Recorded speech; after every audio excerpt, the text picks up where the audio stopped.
Olá, seja muito bem-vindo, seja muito bem-vinda a mais uma conversa aqui no Meeting Office, direto do WorkLab da Cavalete.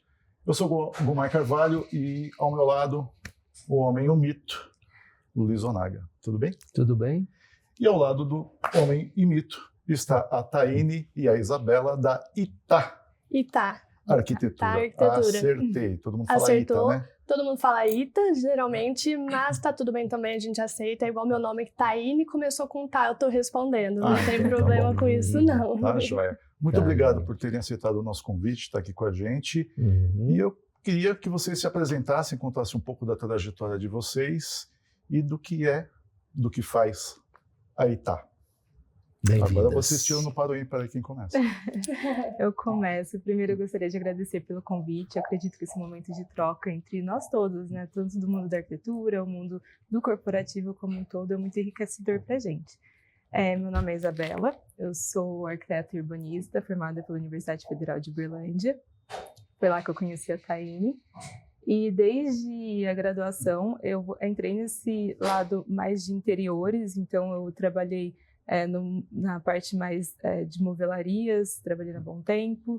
Depois eu segui em interiores, vim para São Paulo, fiz uma pós-graduação em design de interiores contemporâneo pelo Instituto Europeu de Design e sou sócia do Itá Arquitetura. E eu sou a Taine, eu sou de Uberlândia, lá de Minas Gerais. Fiz a Federal de Uberlândia junto com a Isabela, foi onde a gente se conheceu e onde tudo começou a partir da gente ter se conhecido ali na faculdade.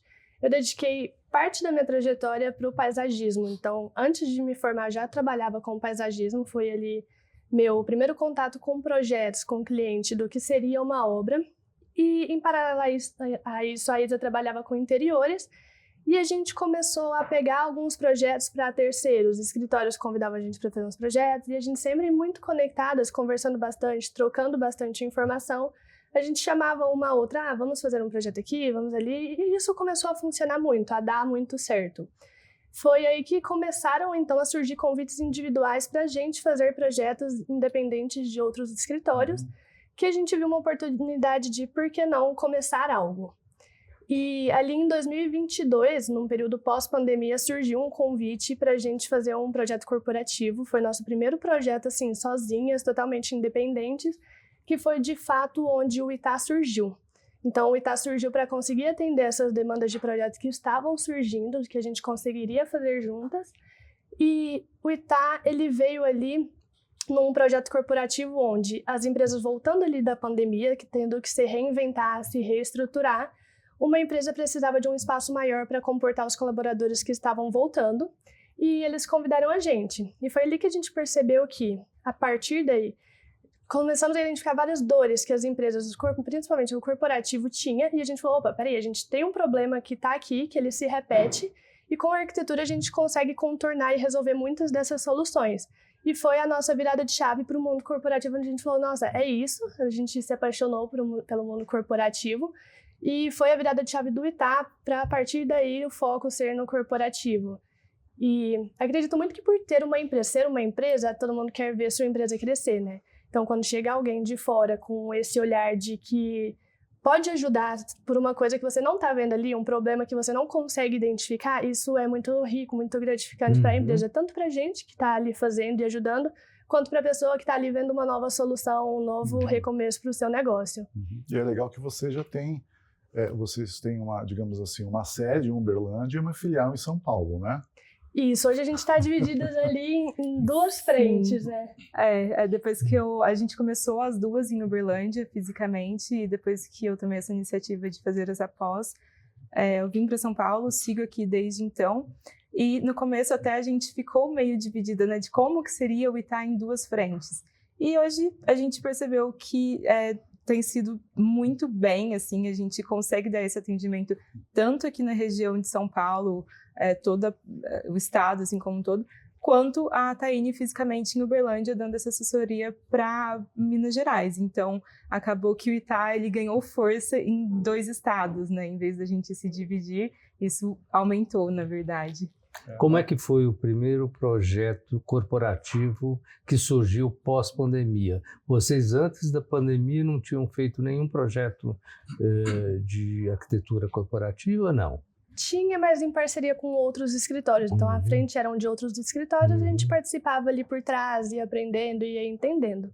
Mas o nosso primeiro projeto corporativo sozinhas foi esse de 2022, que foi o propulsor para a gente conseguir identificar que o Itá faria sentido para a gente nas nossas vidas. E já nasceu com todas as características de atender pós-pandemia. Ele já nasceu com essa característica de que as pessoas já tinham passado muito tempo em casa, já tinham trabalhado de casa, sentido como que era esse conforto do lar, e a gente vindo com essa arquitetura pós-pandemia, trazendo espaços extremamente confortáveis, extremamente necessários para que as pessoas queiram sair da casa delas e realmente ir para um espaço corporativo trabalhar. Então, aquilo realmente precisou ser repensado e a gente já nasceu com essa ideia completamente diferente do que era antes da pandemia. E esse primeiro projeto nosso foi muito interessante, assim, porque é claro que no primeiro projeto a gente tinha algumas inseguranças, algumas questões que a gente não sabia lidar muito bem. Então, foi um projeto que a gente viveu muito durante a obra, estávamos lá praticamente todos os dias, tínhamos muito contato, então a gente aprendeu muito com aquela obra. E quando ele finalizou, a gente olhou uma para outra e falou, caramba, ficou muito parecido com o nosso projeto ideal, né? Nossas imagens renderizadas e tudo mais. E logo no primeiro.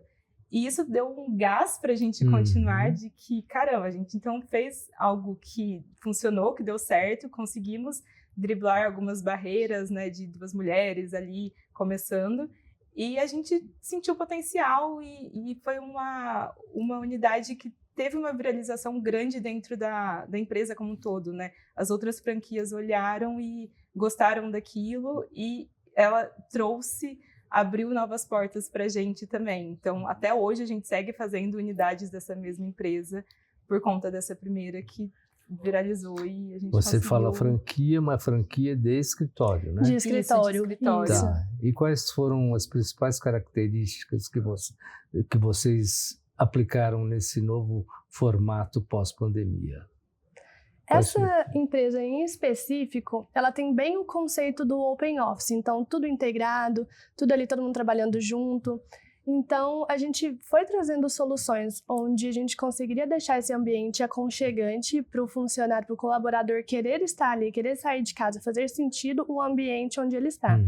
Então, toda essa questão de materialidade, iluminação, o que a gente está usando, as cores que a gente está usando, onde, como, tudo estrategicamente, conforto acústico, principalmente por ter essa questão de ser tudo aberto. E pontos específicos onde a gente conseguia aumentar também, por exemplo, a produtividade da empresa. Então, onde o comercial vai ficar estrategicamente para que ele consiga ter mais foco e ele não ficar ali onde todo mundo passa. O comercial, querendo ou não, é um espaço onde ele precisa ter mais foco, porém ele é um time barulhento, ele faz barulho, ele conversa muito, ele grita, faz bastante ligação. Então, são estratégias que a gente foi desenhando e trazendo para todo fazer sentido, não só aquela parte da estética, não é só um espaço bonitinho, mas o que a gente está fazendo ali por trás, o que foi pensado para que isso funcione.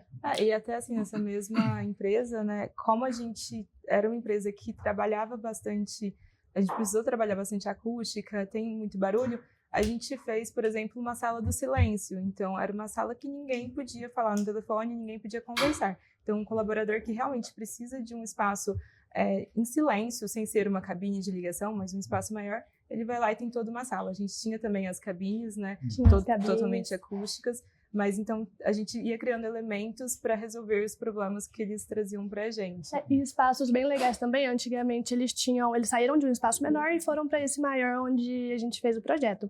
Eles tinham uma copa muito pequenininha com uma mesinha de bar ali, de plástico, com essas cadeirinhas. E a gente criou um refeitório onde tinham arquibancadas, grama artificial. Então, eles adoravam o conceito da empresa, que ela era muito diferente do que eles tinham antes. Eles se sentiam mais pertencidos, que eles se identificaram muito mais. E aí, num cantinho, tinha um fliperama, a sala de reunião dava para eles brincarem com LED. Então, foi toda essa dinâmica que a gente foi trazendo que foi gerando um resultado positivo, não só internamente para quem está trabalhando ali, mas também para quem está vendo essa empresa de fora. Empresa brasileira? Desculpa. É brasileira. Você que manda, eu não mando. Não. Pelo visto, o perfil dos colaboradores é jovem. Jovens, é uma empresa. Essa em específico é uma assim, empresa eles não vão jovem. entender a brincadeira da vaca amarela na sala do silêncio. Que é sensacional. É sensacional. Seria. Inclusive, foi inspiração para essa sala do silêncio que a gente fez. E tem o nome de vaca amarela? Podia colocar. Não tem, não Ai, tem. não podia Foi legal porque assim. o primeiro conceito dessa sala, eles tinham uma pegada de espaço. E aí a gente fez ela com essa pegada de galáxia, tudo porque no espaço não propaga som. Então a gente trouxe essa sacada também. Sim, no espaço e na cabeça de alguns gestores também. Também não. Que eles ouvem alguma coisa e não sei, não entra O que ali, né? acontece? Pois é. Neste caso, vocês, dentro da empresa, respondiam para quem? Para o Facility, para o RH, para o financeiro, para todo dono. mundo? Essa é uma pergunta muito legal, porque essa empresa em específico, como ela é mais jovem, a gente lida direto com o CEO. É diferente de outras empresas mais tradicionais que a gente lida ali com quem está por trás, a gente quase nunca chega nos diretores diretamente. Mas essa em específico a gente lida com o CEO é jovem, ele tem ali os sócios dele também, a gente trabalha todo mundo junto, a gente está no meio da empresa, a gente conversa com todo mundo que trabalha lá, com os colaboradores. Então isso fica muito, muito fácil, o diálogo fica muito fácil dentro dessa em específico, dessas mais jovens, assim.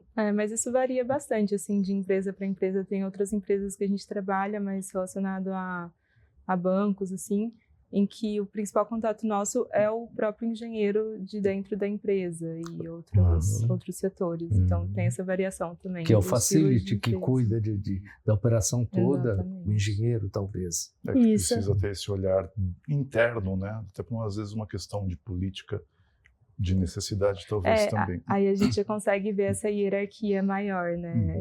Uhum. Mais ligada. Vocês replicaram esse modelo para outras cidades? Sim. Muitas outras filiais? Sim. A gente, essa empresa, a gente está na nona unidade? Na nona franquia. De uma a gente saiu para 9. E é bem interessante porque ela tem um manual de padronização. Geralmente as empresas que elas vão expandindo e criando outras, elas têm um manual de padronização. E a gente tem que trazer esse manual de alguma forma, a gente não pode descaracterizar. Só que a gente fez um projeto em Porto Alegre e um projeto em Uberlândia. Então, como que essa dinâmica funciona de acordo com a localidade? Em Porto Alegre, a gente precisa trazer a identidade do cliente. Então, tem um cantinho do chimarrão, tem um cantinho ali da parrilha. A gente vai trazendo e incorporando isso no projeto. Ao mesmo passo que alguém entra na franquia de Uberlândia também e consegue perceber que é a mesma empresa. Uhum. Então, a gente vai trazendo essas adaptações, essa cultura local, mas também sem se caracterizar a cultura da empresa em si. Mas é uma coisa que a gente vem percebendo, assim, ao longo desse tempo, que apesar do manual da marca, quando eles nos procuram, eles falam, tá aqui o manual, mas não precisa seguir exatamente tudo isso, porque a gente quer deixar com a nossa identidade, com a nossa cara.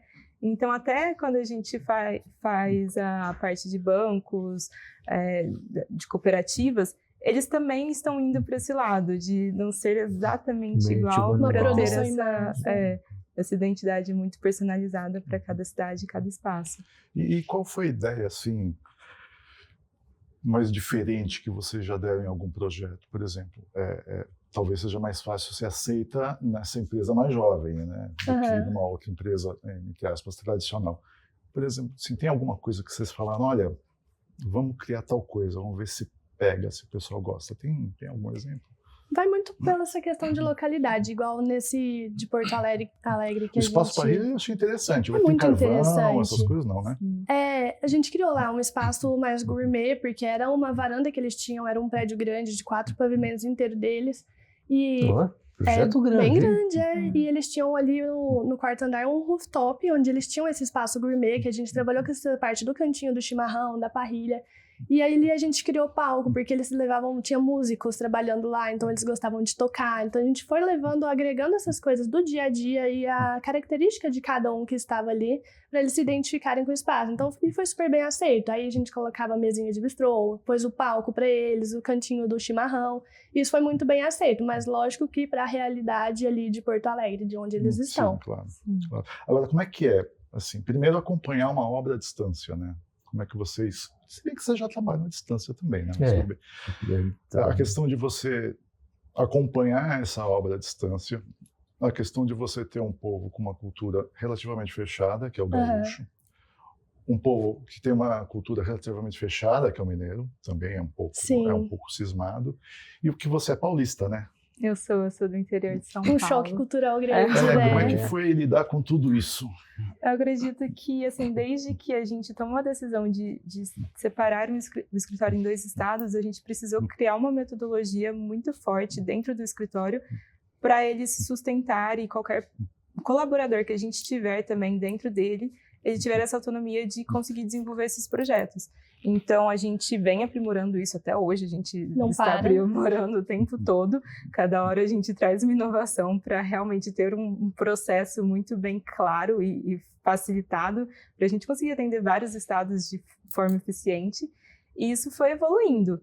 Mas quando a gente está no estado de Minas ou São Paulo, a gente dá esse atendimento presencial, e quando a gente está longe, são parceiros, né, que a gente vai formando ao longo desses outros estados, e a gente fica em contato direto com eles. Quando é possível, a gente faz uma visita, quando não é possível, a gente tem contato direto com o parceiro, e a gente vai conseguindo driblar essas situações até que bem. Acho que a maioria dos nossos projetos são em Minas e São Paulo, então esse suporte fica mais fácil, a gente sempre está ali presencial. Esse de Porto Alegre foi um caso específico, onde a gente fez 100% online com parceiros. Chamaram para comer churrasco lá? Não acredito, esperando o convite deles. Meu Deus do céu, que pecado. Mas aí é com parceiros mesmo, aí a gente fica em contato com os parceiros de lá e a gente vai tocando juntos, alinhando tudo em reunião. Tá. Na parte de construção, vocês têm construtora local que vocês contratam ou é por parte do cliente? Depende, isso é relativo. Se o cliente chega pra gente com uma construtora que ele já tem em mente, que ele tem a parceria ou ele é amigo, a gente não impõe nada, não. Mas a gente traz indicações. Dá certo do mesmo jeito. Dá certo, mas a gente deixa sempre muito alinhado, a gente não aceita começar uma obra sem ter uma reunião ali inicial, porque faz diferença isso. A gente pensou um projeto com um olhar que a gente precisa passar isso também, esse conceito, o que foi passado do cliente pra gente, tudo o que foi idealizado ali, a construtora precisa entender para que isso fique alinhado e o resultado seja o que o cliente aprovou. Então, a gente faz essas reuniões sempre para a gente ir mantendo aquilo tudo muito bem alinhado para a expectativa depois ser atendida. E é interessante, assim, que às vezes acontece, né, da gente não conhecer a construtora e depois a gente cria esse vínculo e segue em outros projetos também junto, desenvolvendo outras coisas com essas empresas. Só vocês no escritório ou tem mais gente? A gente tem mais gente. Ah, bom. A gente dá as caras, mas tem bastante gente por trás que tá ali todo dia com a gente e ajuda bastante. Tem que viver também, né? E a tecnologia, como é que vocês estão acompanhando aí no escritório? Porque vocês 3 são nativos digitais, né? Sim, nativos digitais. Ativas em redes sociais, a gente tenta bastante essa parte, porque o escritório a gente precisa ser 1000 em uma. Então a gente precisa entender, tem a equipe financeira, tem o comercial, mas a gente precisa entender de venda, a gente precisa entender de financeiro, a gente precisa entender de operação, tem que saber ser líder, então são muitas coisas. Então a gente fala que o marketing, a gente se esforça, tenta, Até mas essa nós parte... que somos jovens, a gente... É difícil estar presente 100% dificuldade. do tempo, mas a gente tenta bastante estar ali, porque, querendo ou não, faz diferença, né? A pessoa que não está no digital hoje em dia, ela acaba ficando um pouco mais para trás, porque o digital abre muitas portas, né, hoje Agora, em dia. o uso da tecnologia no trabalho de vocês, como é que tem sido? Quer dizer, acho que tem sido sempre, né? Com todos os escritórios, mas como é que vocês estão vendo, por exemplo, o avanço da IA? Com a inteligência artificial, assim, muitas coisas vêm mudando, a gente vem implementando algumas facilidades da IA, tanto em reuniões quanto em renderizações. Nós vamos testando, então tem algumas coisas que a gente vê que funcionou, então a gente segue, tem outras que a gente fala, precisamos estudar um pouco mais isso, porque a gente ainda não está com o prompt certo nessa IA, ainda ela não está entendendo muito bem o que a gente precisa, mas a gente vai testando. Então sempre que surge alguma ferramenta, é o tempo todo uma mandando informações para outra e a gente tentando estudar para ver como que a gente vai implementando aquilo no escritório. E sempre pesquisando também quais IAs existem e o que elas podem ajudar a gente. Por exemplo, eu acho que a IA não vai substituir o trabalho do arquiteto, porque ele é muito sensitivo também, muito do entendimento, enquanto a IA fica repetindo padrões e trazendo informações para a gente. Mas a gente busca processos que podem ser feitos dentro da IA para acelerar o que a gente entrega também. Diminuir tempo, diminuir esse tempo. Como que um projeto pode ser entregue mais rápido com uma IA, renderização, ou Por exemplo, existem IAs hoje que a gente pode usar para criar novas experiências para o cliente. Então, a gente traz o nosso negócio ali dentro, aí ajuda a estruturar uma nova experiência para o nosso cliente. Ou senão, vou criar uma imagem, quero que o cliente tenha essa sensação. A IA consegue trazer o que a gente muda naquela imagem para o cliente sentir o que a gente espera quando ele olha para aquela imagem. Então, acredito que a IA vai estar ajudando e vai ajudar cada vez mais essa parte de acelerar processos, de criar novas experiências, mas sem substituir também o mercado de arquitetura. Exatamente. A presença do profissional. Exatamente. E me fala uma coisa, como é que vocês estão tratando o paisagismo no corporativo?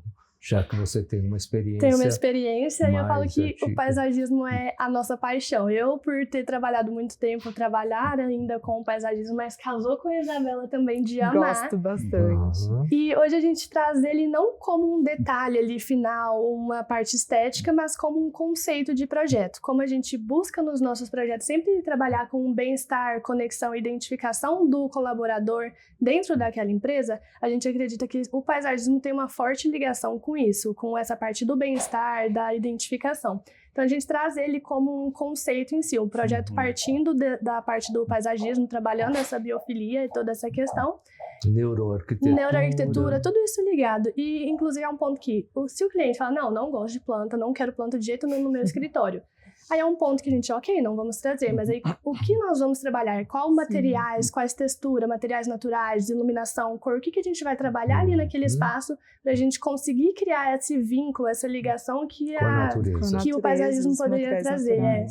Além da questão pessoal da pessoa não gostar de planta, tudo bem, né? Tem que ser duvidoso, né? Mas tudo bem, né?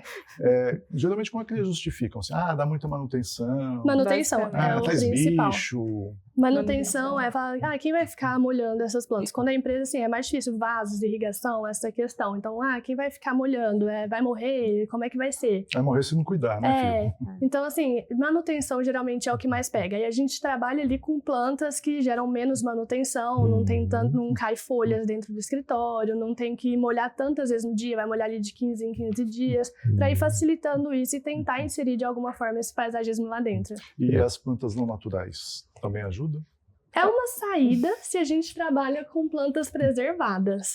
Sim. É uma saída aí. Eu ia comentar de um caso lá em Uberlândia, né, que a gente entrou até inclusive nesse projeto com paisagismo, depois a gente foi para interiores e revestimentos, mas a gente começou com paisagismo, então era esse projeto principal, e o cliente ele já veio trazendo pra gente que ele queria muito paisagismo, ele viajava muito, ele trazia muitas ideias de fora, e ele queria realmente que o paisagismo incorporasse todo o espaço. Então nós fizemos tanto na área externa quanto dentro, era um mall que era ligado a clínicas de saúde, também tinha a parte de comercial, era grande, assim, até que o espaço, e era essa área comum de todo o espaço.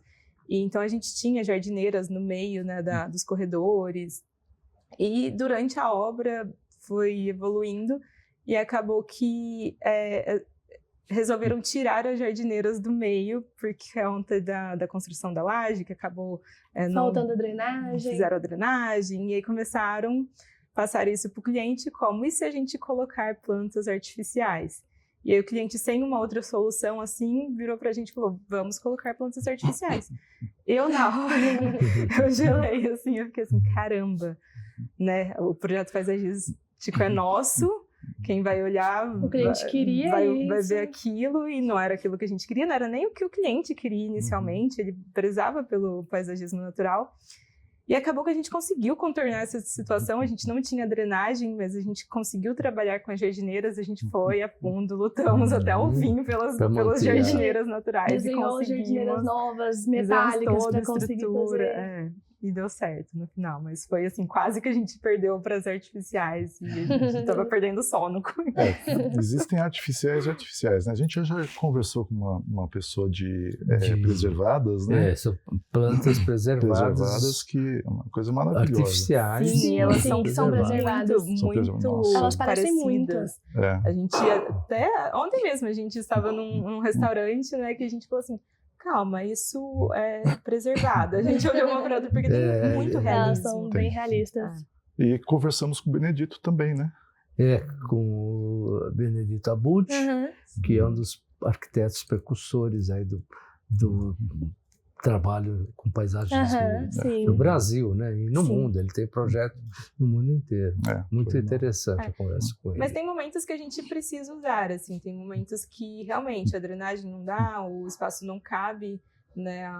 Às vezes é um móvel de madeira e a gente quer trabalhar com paisagismo ali em cima, e tá tudo bem usar também. Mas tem momentos específicos para isso. Quando a gente consegue usar a natural, é óbvio que a gente vai precisar. Você falou do cliente que viaja e que traz muita ideia.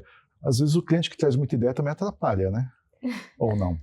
Sim, mas eu acredito que no corporativo isso nem tanto.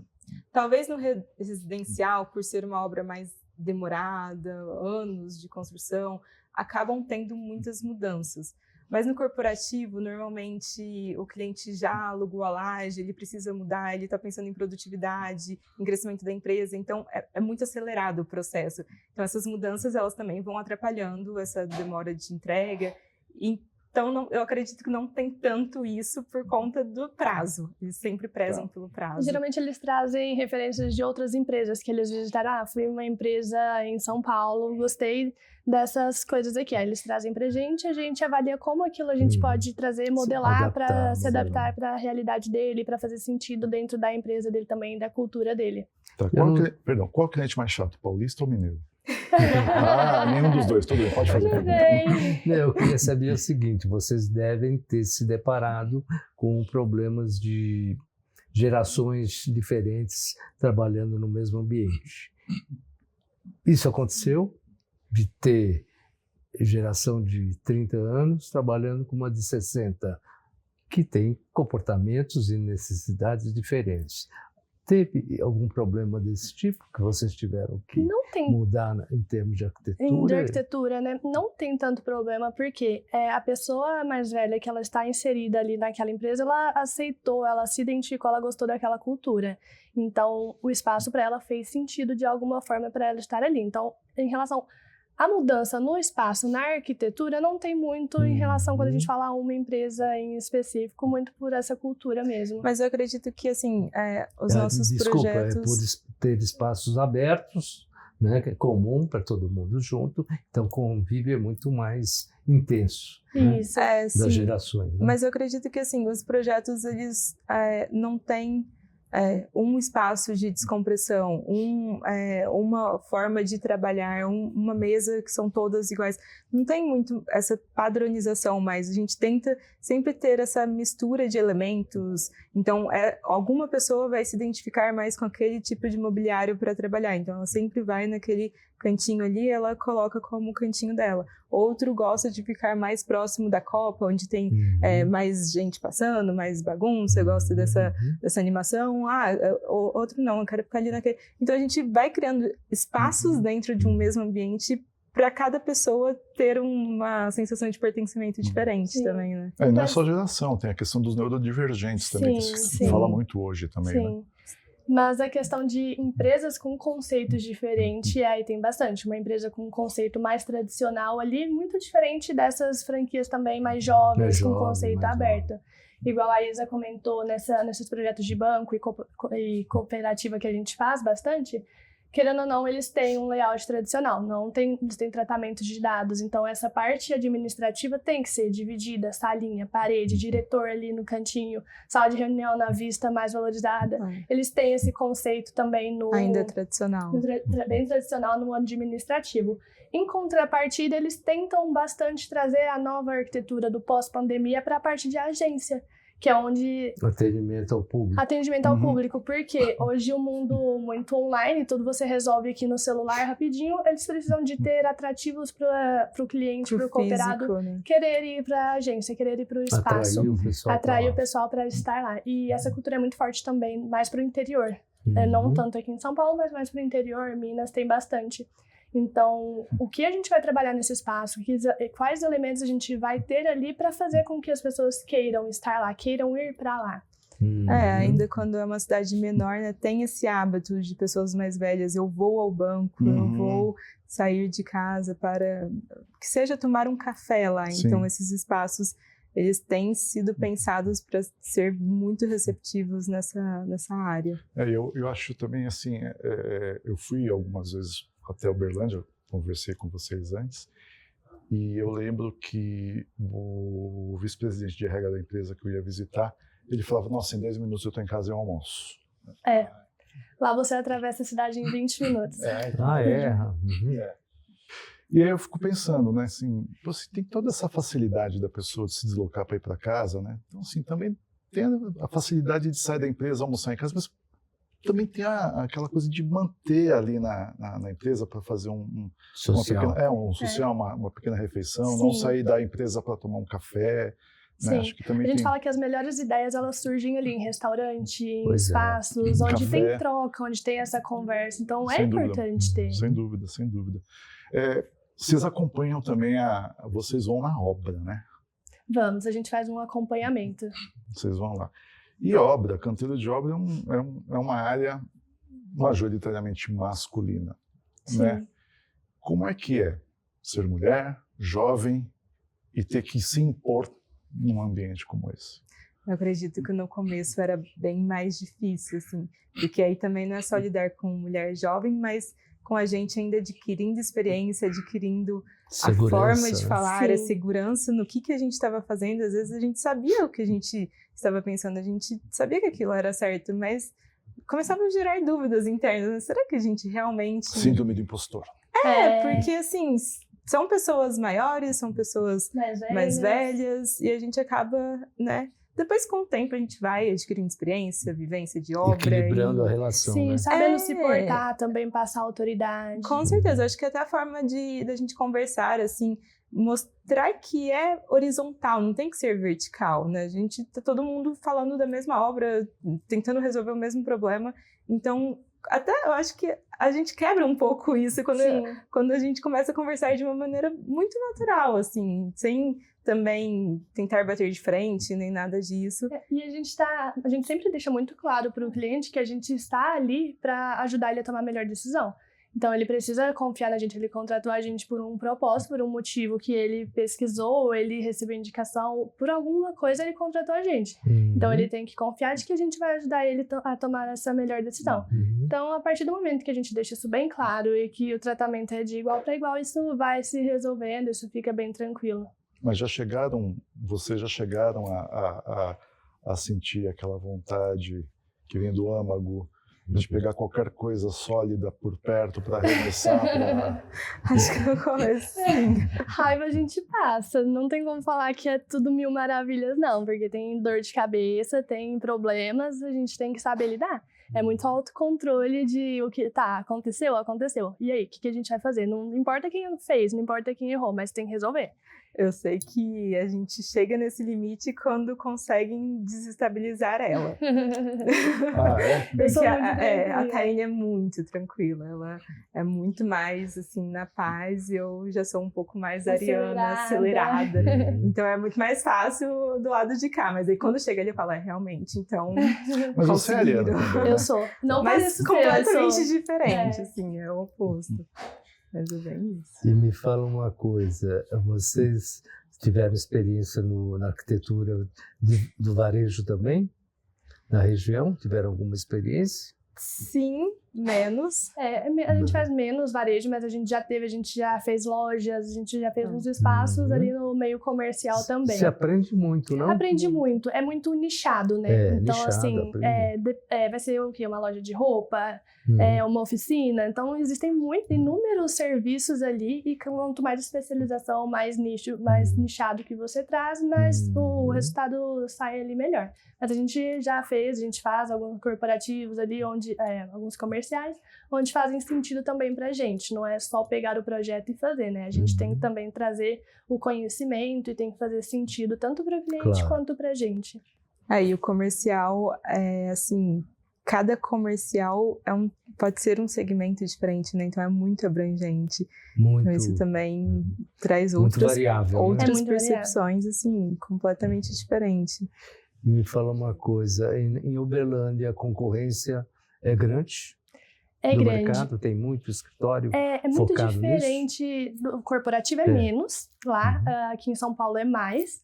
Só que lá em Uberlândia existem grupos de escritórios, então assim, sempre roda ali, diferente daqui de São Paulo, que é muito mais aberto, é muito mais linear essa questão de escritórios e novos arquitetos. Você fala mais independente mais aqui. independente aqui. Acredito que tem muitos escritórios aqui, né? Então, muitos escritórios. A concorrência é muito grande. E Uberlândia tem nichos, né, que eles vão segmentando de concorrência, se fecham. Mas a gente já viu empresas, por exemplo, lá de Uberlândia grandes, nessa vibe também de startups, empresas novas, que contrataram arquitetos daqui de São Paulo. Então, esse mercado do corporativo lá em Uberlândia ainda não é tão forte. Arquitetos do corporativos específicos para corporativos lá não é tão forte ainda. Mas isso é muito bom, porque você abre uma possibilidade para vocês se apresentarem, né? Exatamente. Isso é ótimo. E por que vocês resolveram ser arquitetas?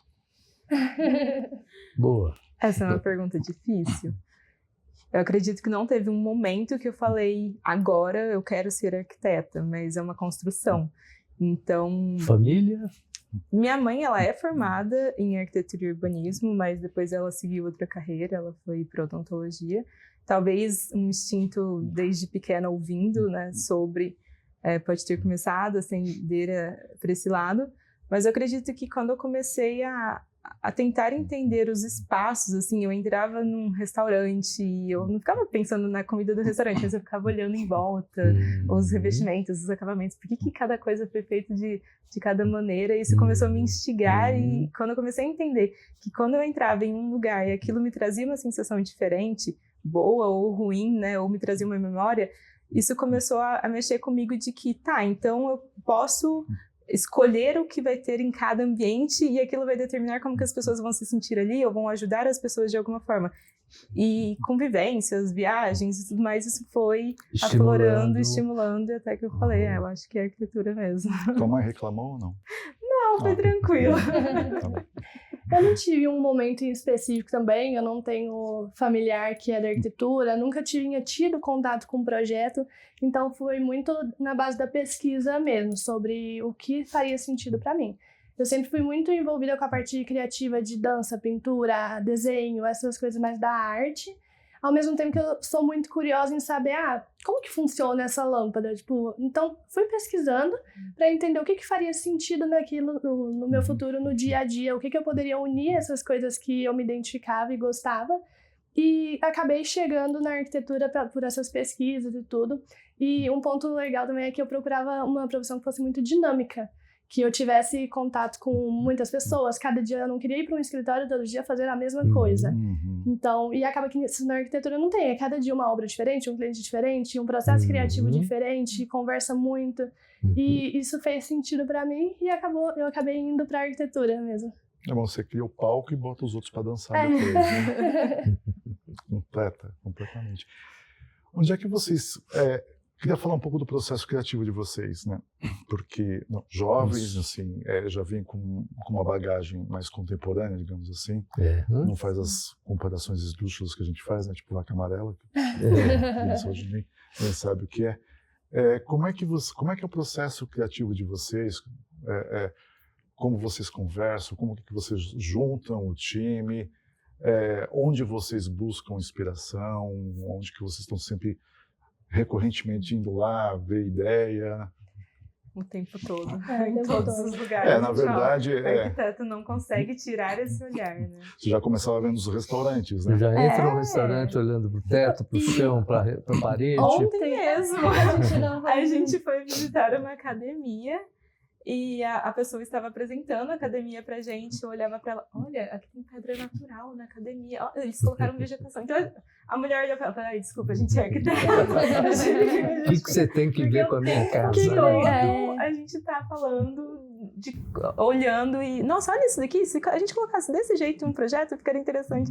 Então, né, tudo é material para criatividade o tempo todo. Mas o que a gente faz geralmente a gente tenta entender muito o dia a dia daquela empresa, falando de empresa, como é que funciona. Então a gente senta com os colaboradores, eles trazem muita referência, cases de lugares que eles foram e gostaram, desde um restaurante até uma outra empresa.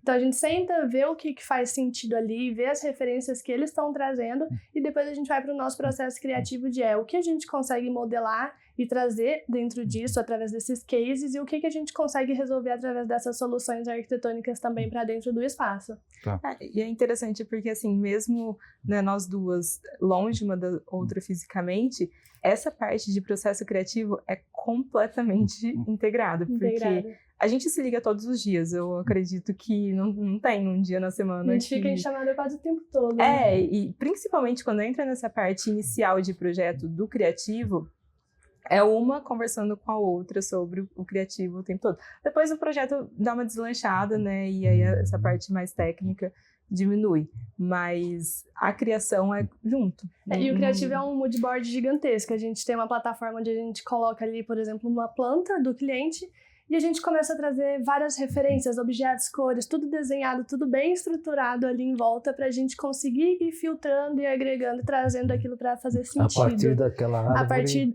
Exatamente, a partir daquele todo, aquele emaranhado que a gente monta ali, que na nossa cabeça é super organizado e faz sentido, que olha aquilo e fala, meu Deus, que? E é engraçado, porque aí normalmente depois dessa parte, né, uma das duas pega o projeto para realmente começar a desenvolver a maquete e tudo mais, e sempre tem um momento que a gente olha tanto para aquela maquete que a gente fala, tá, o que mais que dá para fazer aqui? É aquela hora que, assim, se sou eu, né, eu paro e bloqueio criativo. Taíne, maquete é sua agora. E aí ela segue e ela traz outros olhares que eu não estava vendo e vice-versa. Então, uma vai complementando a outra no processo e no final...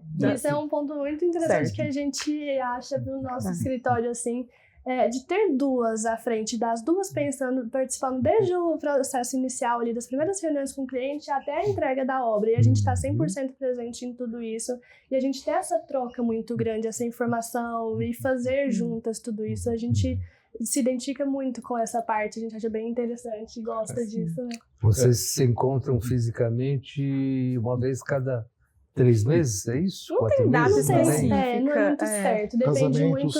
Batizados. Não tem muito específico, mas geralmente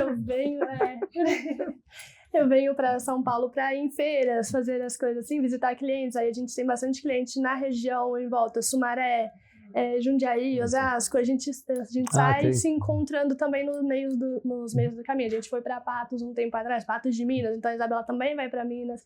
E a gente se encontra de acordo com as demandas de projetos, ou de eventos, ou de feiras. Depende bastante, não tem nada fixo. Eu, como mineiro de coração, barbacenense, sei que quem passou por Minas sempre volta para Minas. Sempre volta. Não vai. Uma questão aqui, até a gente estava conversando uma vez, não lembro com quem, que eu perguntei quando é que vocês têm noção de que o projeto está pronto para apresentar para o cliente. Tem algum momento? Fala assim, não dá para mexer em mais nada. Se mexer, piora. Chega nesse ponto, ou vocês passam para um cliente assim, puta merda, esqueci, podia ter colocado aquele negócio. Não, tem prazo, né? Normalmente a gente trabalha com prazo. A gente costuma entregar esses projetos antes do prazo limite, mas o que acontece às vezes é que se a gente não parar, a gente vai seguir. Se não tivesse o prazo, eu acho que o projeto a gente ia ficar desenvolvendo. A gente usa de parâmetro 1. Fez sentido para você? Tá dentro do que você estava idealizando? Fez sentido para mim? As duas deram ok, tá pronto para ser entregue. Aí a gente usa mais ou menos esse parâmetro para a gente seguir e falar, agora é hora de apresentar, vamos ver para o cliente. Mas já aconteceu também assim, estamos em dúvida, tem 2 soluções muito boas. Levamos para o cliente para ver o que faz mais sentido para ele também. Uma pergunta que eu esqueci de fazer, nos projetos de vocês, já teve o retorno 100% dos colaboradores ou ainda está home office? Se eles estão trazendo para o presencial, né? Mais presencial. Mais presencial. A tendência agora das empresas é puxar para o presencial. Sim, mais para o presencial. É híbrido presencial, mais presencial. Lá em Minas também? Em Minas também. O híbrido ficou muito forte, né? Pós-pandemia, mas... Agora está cada vez mais se estreitando. Eu acredito que no começo, né, pós-pandemia, ainda o híbrido né, era bem forte e agora cada vez menos. Eu acredito que a maioria das empresas tem voltado praticamente sempre presencial.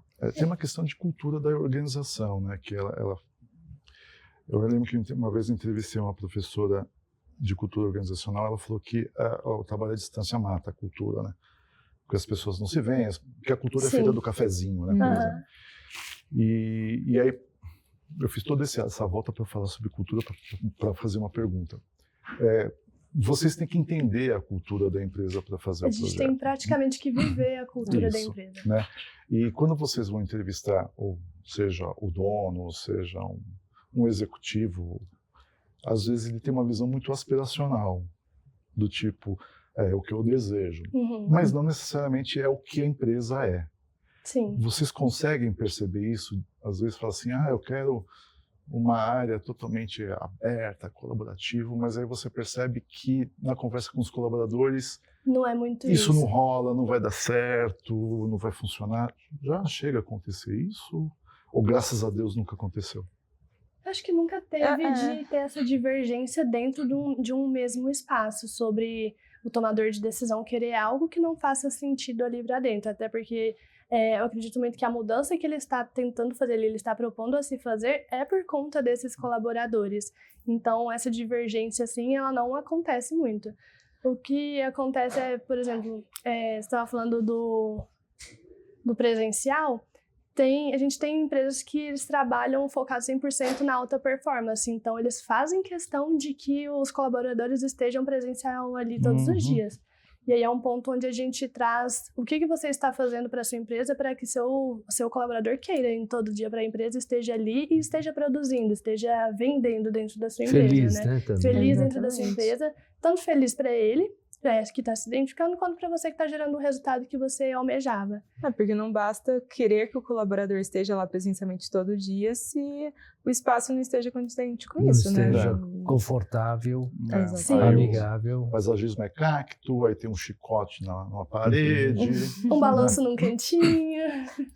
Uma guilhotina no cantinho. Né? Isso não vai... Mas a gente tenta sempre mostrar para o cliente. Já teve... acontecimentos do tipo, o cliente chega pra gente e fala, meu comercial não vende, eu preciso que ele venda. A gente chega, o comercial tá ali do lado da copa, de uma circulação, de um corredor, ou senão não consegue reter talentos. Então, fala, trouxe uma pessoa de uma outra empresa, uma empresa grande, ela veio pra cá, salário bom, ela não fica, ela não para aqui. A gente fala até que ponto a sua empresa está transmitindo aquilo que você vendeu para ela na contratação, até onde ela está realmente disposta a vestir a camisa, o que está identificando ela ali dentro. Então, a gente vai trazendo esses pontos para eles entenderem também que o espaço, sim, faz diferença, que a venda começa ali no espaço, tudo faz parte do espaço, né? E até o que essa empresa está passando para outras empresas, né? Ali no B2B, se ela está passando essa valorização, essa percepção de marca que ela gostaria que estivesse passando para conseguir vender mais, e às vezes não está, assim. E também de ouvir mais esses colaboradores, né? Para entender o que eles estão gostando ali, o que eles não estão gostando. Já teve caso uma vez que a gente foi fazer um levantamento e no meio do levantamento, a gente não tinha nem começado o projeto, ainda não tinha escutado ninguém, um colaborador parou a gente no cantinho e falou assim, gente, vocês podem, por favor, deixar o meu espaço em um lugar mais silencioso, porque eu não consigo produzir no meio de todo mundo, é muito barulho. Ele era o RH. Aí você falou assim, você dá o seu currículo para mim, que eu te levo para uma outra empresa. Então, assim, acontece, né? A pessoa, a gente faz todo esse processo de ouvir tanto os tomadores de decisão quanto os colaboradores, mas acontece esses momentos ao contrário, que eles vêm desesperados de que, assim, a empresa não está me ouvindo. Então, vocês que vão mudar esse projeto, vocês podem me ouvir, por favor? Eu fico imaginando agora, assim, a seguinte situação. A empresa ela faz um ambiente totalmente colaborativo para as pessoas circularem mais, mas aí, de repente você percebe que tem aquelas pessoas que quase que naturalmente não, mas inconscientemente meio que voltam para a área em que elas ficam, elas acabam se mostrando um pouco resistentes, né? Assim como se não tivessem entendido um pouco esse processo. Aí a minha pergunta é, quando vocês entregam um projeto, vocês explicam o projeto? Olha, a gente fez, eu gosto dessa imagem, a gente colocou o quadro Guernica, que é para vocês, na avaliação de desempenho, olharem e perceberem que pode ser ruim. Brincadeiras à parte. Mas, aqui é para a pessoa circular, você pode fazer isso, você pode trabalhar de qualquer lugar, para as pessoas entenderem o projeto. a gente traz muito isso para quem a gente está apresentando o projeto, então, seja para o tomador de decisão, para a equipe, para os sócios, a gente traz essa explicação muito desse conceito de, tá, a gente colocou esse sofá, mas por que desse sofá? Então a gente traz isso num formato até de história, para ele ter essa lembrança cronológica de tudo que foi feito e por que foi feito. E quando a gente consegue fazer isso, não são todos os projetos que a gente realmente consegue ir lá visitar e conversar com todos os colaboradores, explicar o projeto para eles, mas quando acontece é muito interessante.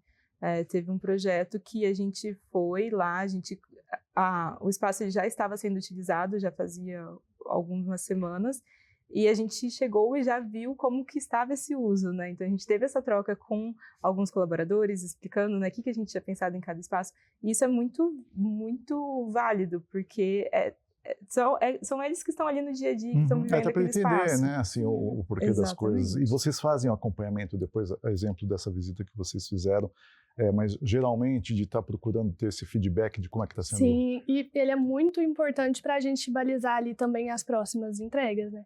Então a gente sempre tenta visitar, ver como está funcionando, visitar a obra depois de pronta sem funcionamento, visitando com funcionamento, para a gente entender se a dinâmica está funcionando, se realmente a gente conseguiu alcançar aquilo que foi passado para a gente.